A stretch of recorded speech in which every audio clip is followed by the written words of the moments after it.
Day 63, Level 3, Part 1, لومبنی part دی. Let me ask you now the same question, but the answer must be different. How was your day? What did you do yesterday? یعنی تاسو پرونی ورځ څنګه وه یا تاسو پرون څه وکړل.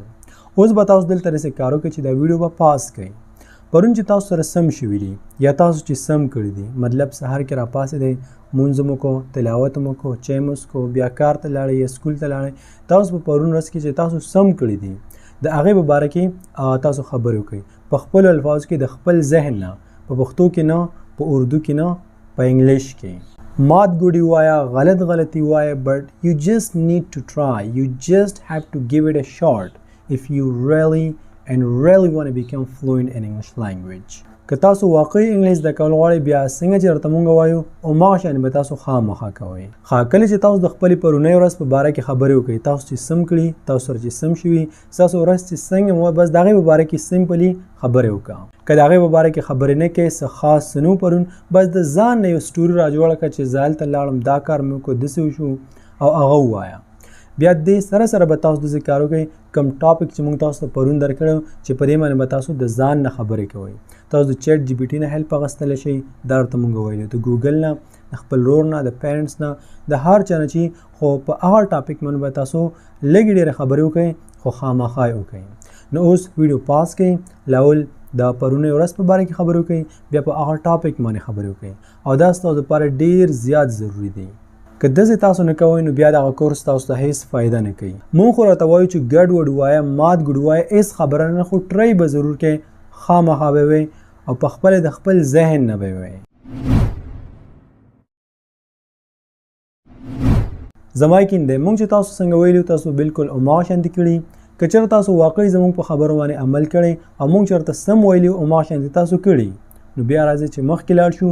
او که چېرته نه مې کړي نو بس بیا زه وایم چې دغه کورس په همدغه ځای باندې پرېږدئ. اوس په سیکنډ نمبر باندې چې ستاسو سپیکینګ پاور دا ډېر زیات امپروف شي او تاسو په انګلیش کې د خبرو کولو قابل شي، په سیکنډ نمبر باندې به تاسو داسې کار وکړئ چې تاسو به لاړ شئ ډسکرپشن ته، د دې ویډیو نه لاندې ځای. د ډسکرپشن مطلب دی د دې ویډیو نه لاندې ځای په کوم ځای کې چې لیکلي سی مور، نو په هغې کې موږ تاسو ته یو لینک درکړی، د یو کارټون لینک دی، د چینل لینک نه دی، د یو کارټون لینک دی. ورکوټ یې کارټون دی 3-4-5 منټه یا د دې نه لږ زیات یا کم. نو دا کارټون به تاسو وګورئ، ډېر آسان او په سمپل لینګویج کې دی. وګورئ، ځان به پرې پوه کړئ، په هغه کې چې کوم میسج دی، کومې خبرې دي، کومه کیسه ده، په هغې باندې به ځان پوه کړئ. بیا به دلته راشئ، دغه ویډیو به پاس کړئ او داسې کار به وکړئ چې هماغه کارټون، هماغه سټوري به په انګلیش کې تم نریټ کړئ. بس ټرای پې وکړه، مات ګوډ ووایه، غلط ووایه، خو کوشش وکړه چې دغه ټوله سټوري په خپله ژبه کې نه، مطلب نه په اردو کې، نه په پښتو کې، په انګلیش کې تم دغه سټوري نریټ کړه، دغه سټوري ووایه. نو دې سره به ستاسو سپیکینګ پاور دا به ډېر زیات امپروف شي، ستاسو وکیبلري او تاسو به ډېر څه زده کوئ، په تاسو کې به ډېر زیات امپروومنټ راشي. نو تاسو اوس دغه ویډیو پاس کړئ او هغه سټوري ته ورشئ، سټوري وګورئ. زما یقین دی چې دغه دویم سټپ د سټوري والا سټپ دا هم تاسو ښه په کامیابۍ سره کړی. که تاسو به ټرای کړي بس تاسو لپاره عمده هم ډېره ده. که چېرته تاسو واقعي همدغه شانتې کړي څنګه چې درته مونږ ویلي، بیا راځئ چې مخکې لاړ شو. Hey brother, hey sister, could you please tell us how was your day? Yeah, what did you do yesterday? اوس تاسو وخت دی د هومورک، په پښتو کې ورته کورنۍ وظیفه وایي، چې د دې ویډیو نه وروسته، د دې درس نه وروسته تاسو به کم کارونه کوئ. نو ټول نه مخکې به ځان سره په دې باندې پریکټس وکړئ. یو څو ځل به ځان سره ووایئ how was your day, what did you do yesterday. داسې به ځان سره نه وایئ how was your day یا what did you do yesterday. د دې مطلب دا دی چې ستا پرونۍ ورځ څنګه وه یا تا پرون څه وکړل. نو ته چې نن سم کې د دې په باره کې ځان سره یو څو ځل ته خبرې وکړه، دا ځان سره واړوه، په دې باندې پریکټس وکړه چې زه دلته لاړم، دا مې وکړل، سهار کې وختي راپاڅېدم، ناوخته راپاڅېدم، چای مې وڅښو، بیا مې مونځ وکړو، مونځ خلک مخکې کوي، دا کار مې وکړو، هغه کار مې وکړو. د دې how was your day او what did you do د دې دا مطلب دی. زما یقین دی چې دا ټول هر څه به اوس تاسو پېژندلي. نو په دې باندې به ځان سره پریکټس وکړئ چې ته به سبا په سباني درس کې به د دې په باره کې خبرې څنګه کوې، څنګه به مونږ ته وایې چې ستاسو نننۍ ورځ څنګه وه. صحیح شو؟ اول به داسې وکړئ.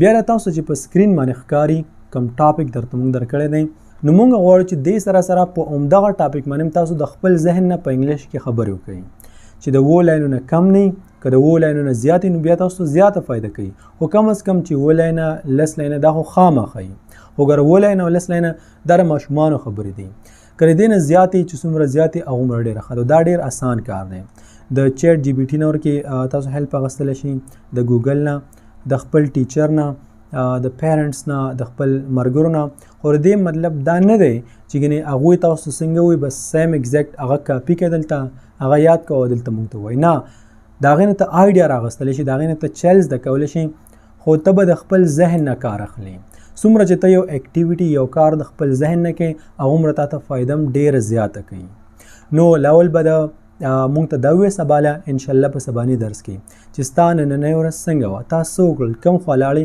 کم کارونه دې وکړه او دې سره سره دا په سکرین باندې چې تاسو کوم ټاپک ښکاري د دې په باره کې به مونږ ته خبرې کوئ په انګلیش کې او دا ډېر زیات اسان دی که په دې خبرو باندې تاسو پوه شوي یاستئ بیا راځئ چې مخکې لاړ شو وکیبلري دلته په وکیبلري کې اوس مونږ صرف یو لفظ زده کوو ډېر اهم لفظ دی پریویلیج پریویلیج اوس د دې څه مطلب دی د پریویلیج مطلب دی یو فایده چې هغه صرف خاص خلکو ته حاصلي څه مطلب دی یو داسې فایده په یو اداره کې یا په یو ځای کې په یو سکول کې په یو فیکټري کې په یو آفس کې چې هغه صرف خاص خلکو ته حاصلي لکه فار ایگزامپل تاسو به کتلی کنه په سکول کې چې کم ټاپر یا په کلاس کې چې فرست پوزیشن اخلي نو د هغې نه یا هاف فیس اخلي مطلب دا فیس چې کوم دی که نه دا یې ورته نیم کړی او ټاپر چې کوم نو هغه زیات تر داسې چې د هغه نه فیس نه اخلي نو دا یو خاص قسم فایده ده چې دا د ټاپر ته حاصلي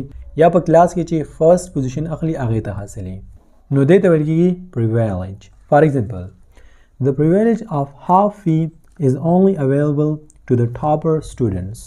مطلب دا دی چې نیم فیس اخیستلو یا نیم فیس ورکولو دا خاص فایده چې کوم ده دا صرف هغه سټوډنټانو ته اویلیبل ده څوک چې سکول ټاپ کوي یعنې ټاپرانو ته اویلیبل ده The privilege فایده of half fee د نیم فیس is only available صرف او صرف اویلیبل ده د چا لپاره to the topper students د هغه سټوډنټانو لپاره څوک چې فرست پوزیشن اخلي What kind of privilege does this company offer to its employees? و د سنټنس مطلب دا دی و دغه کمپني چې کومه ده و د خپلو امپلویز ته یعنې هغه کسان چې دوی سره کار کوي هغوی ته کم قسم فایدې ورکوي What kind of privilege does this company offer to its employees? For example یو فیکټري ده کمپني ده یا بله یو اداره ده هغوی کپړه تیاروي یعنې جامې تیاروي یا پیزار داسې څه تیاروي نو دوی سره چې کوم کسان کار کوي د دوی چې کوم امپلویز دي نو دغه کمپنی یا فیکټري چې کوم ده دوی ته مفت کپړې ورکوي یا مفت پیزار ورته ورکوي نو دا فایده چې کوم ده د پیزار ورکولو یا د کپړې ورکولو یا د بل څه ورکولو دا صرف د خاص کسانو ته اویلیبل ده صرف د خاص کسانو لپاره د خاص کسان څوک دي څوک چې دوی سره کار کوي دا تاسو چې په سکرین باندې تصویر ښکاري دا یو کوین ده یعنې ملکه برطانیه ده د برطانیه ملکه ده نو دې ته دا پریویلیج حاصل وکنه چې دا هر یو ملک ته تللی شو بغیر د پاسپورټ نه نو هر یو کس یو بل ملک ته ځي هغې لپاره پاسپورټ ضروري دی خو صرف دغه فایده دغه خاص کس ته حاصله وه چې هر یو ملک ته دا تللی شو بغیر د پاسپورټ نه نو دا یو فایده ده که نه چې دغه خاص کس ته حاصله وه نو دې ته ویل کېږي پریویلیج The proud bee The proud bee مطلب دی هغه مچۍ بی مچۍ ته وایي صحیح ده هغه مچۍ چې هغه په ځان باندې به ډېر زیات فخر کوو که چېرته یو کس پراوډ وي که نه نو دې ته مطلب دی چې دا فخر کوي یا په خپل ځان باندې یا په بل څه باندې The proud bee is the name of the story Once a very beautiful bee lived in a forest و یو ځل ته یو ډېره زیاته ښکلې مچۍ اوسېدله په یو ځنګل کې Once a very beautiful bee lived in a forest. She was admired for her beauty.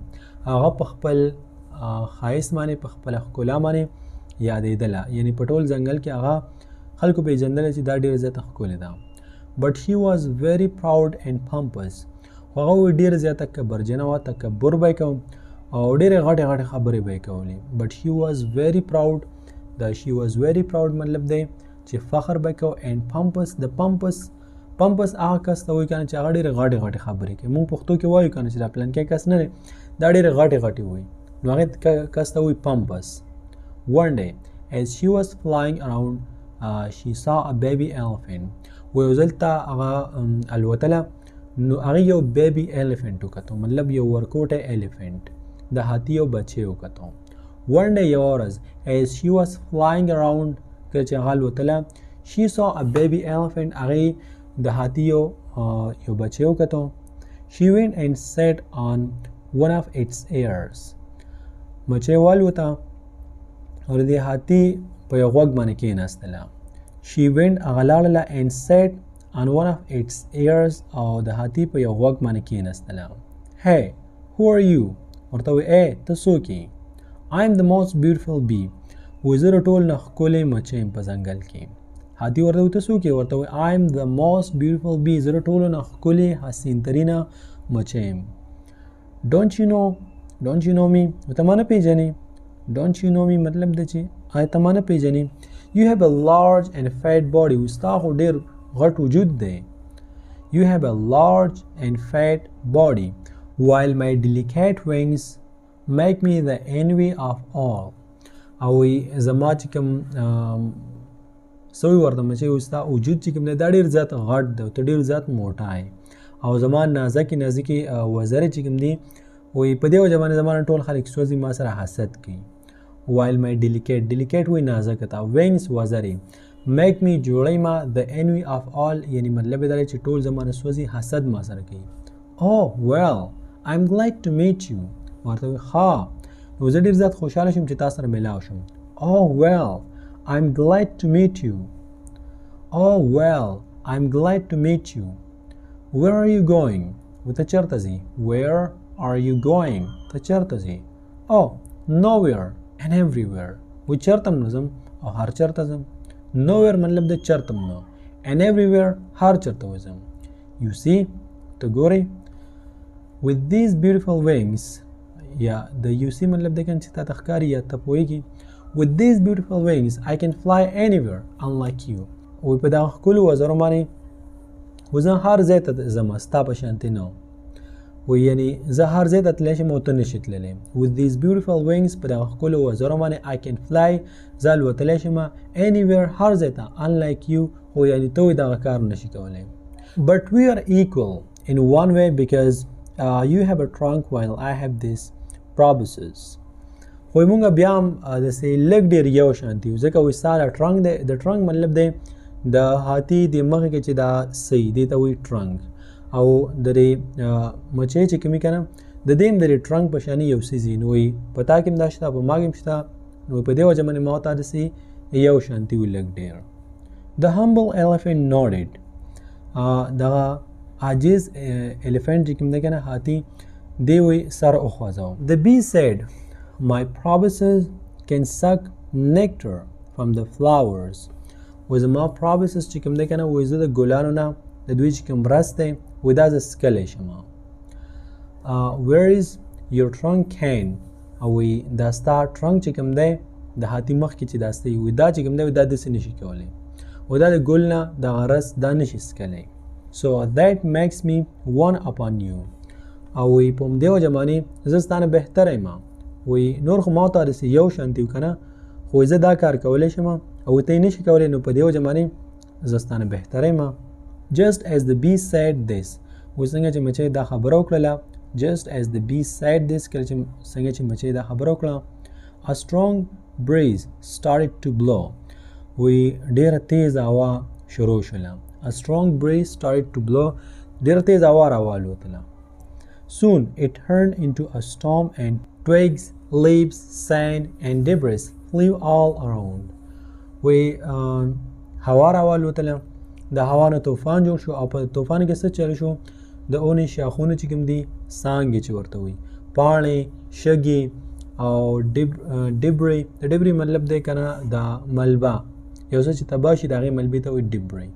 flew all around اخوا دېخوا الوتله مطلب وایي دا هر څه راوالوتل په طوفان کې. twigs څه ته وایي شاخونو ته وایي شاخونه مطلب څانګې leaves پاڼې sand شګه and debris او د تباه شوي څیزونو دغه ملبې flew all around اخوا دې خوا رالوتلې. The tiny bee could not hold on any longer. او دغه مچۍ چې کوم ده دا نوره نشوه پاتې کېدلی، ځان یې قابو کولی نشو. The tiny bee could not hold on any longer. She was also blown away in the wind. او هغه هم پرې هوا ځان سره یوړله. She was also blown away in the wind. هوا ځان سره یوړله. Oh, somebody help me. وی څوک زما مدد وکړي، څوک زما مدد وکړي. Oh, somebody help me. The pleased elephant turned to help. او وی هاتي چې کوم دی دا ورغی چې د هغې مدد وکړي. He saw her disappearing with the flying debris. او هغې وکتو، یعنی هاتي وکتو چې دغه مچۍ غایبه شوه، والوتله دغې ملبې سره، د اونو څانګې وې، شګې وې، طوفانو، هغې ځان سره یوړله.